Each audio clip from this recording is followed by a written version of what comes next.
Class 8-এর lesson 9 summer ফ্রেন্ডসের, যেটা নাকি Mary ল্যাম্বের লেখা। ওটার অ্যাক্টিভিটি 8-এর এই করবো। দেখো কী আছে, write a short story in about 80 ওয়ার্ডস। 80 ওয়ার্ডের মধ্যে একটা শর্ট স্টোরি লিখতে হবে। ইউজিং দিস ফলোইং হিন্টগুলো দেওয়া আছে নিচে। Give a suitable title to the story, স্টোরির একটা টাইটেলও দিতে হবে। A farmer finds a snake almost dead with cold. ঠান্ডার মধ্যে একটা ফার্মার দেখতে পেলো যে একটা স্নেক অলমোস্ট মরে গেছে। ব্রিংস ইট হোম, সে তাকে বাড়ি নিয়ে আসে। ওয়ার্মস ইট, সেটাকে গরম দেয়।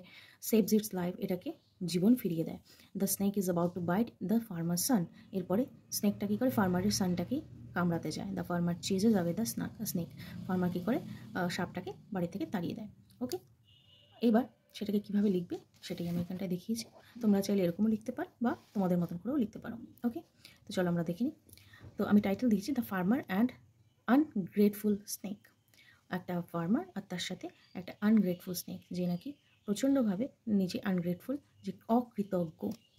ওয়ান কোল্ড উইন্টার মর্নিং, কোনো একটা ঠান্ডার সকালবেলা এ কাইন্ড হার্টেড ফার্মার, যে নাকি খুবই কাইন্ড হার্টেড বা যাকে বলা যেতে পারে সহৃদয় একটা farmer, saw a snake lying almost dead with cold. সে দেখতে পেল যে ঠান্ডার মধ্যে একটা সাপ একেবারে মরা অবস্থায় পড়ে আছে। He felt pity and brought it home, সে এটার প্রতি খুব দয়া অনুভব করলো এবং বাড়ি নিয়ে এলো। Placing it near the fire he worm the snake and saved his life. এবার সে সেটাকে কী করলো, একদম বাড়িতে নিয়ে এসে ফায়ারের পাশে রাখলো, আগুনের পাশে রেখে গরম হাওয়া দিল। তাতে কী হলো, স্নেকটা বেঁচে উঠলো। সুন দ্য স্নেক রিভাইভড।